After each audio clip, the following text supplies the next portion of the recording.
আসসালামু আলাইকুম। সবার উদ্দেশ্যে করে বলতেছি যে আপনারা ভিডিও বানান, টিকটক বানান ও লাইভ করেন, ফেসবুক যারা চালান তারাদের উদ্দেশ্যে বলতেছি যে আপনারা এই টিকটক, ফেসবুক যারা চালান তারা কর্ম ছেড়ে দিয়ে এইসব কাজ করেন না।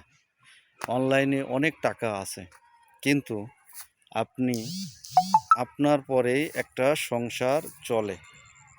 কেউ লেখাপড়া করে, কেউ আপনার চাকরি করে। এসব ছেড়ে দিয়ে যদি আপনি টিকটক, ফেসবুকে লাইভ বানান, তো হচ্ছে আপনার সংসার ধ্বংস হয়ে যাবে। কেউ সংসারের ঠিক রেখে কাজ করেন। ধন্যবাদ।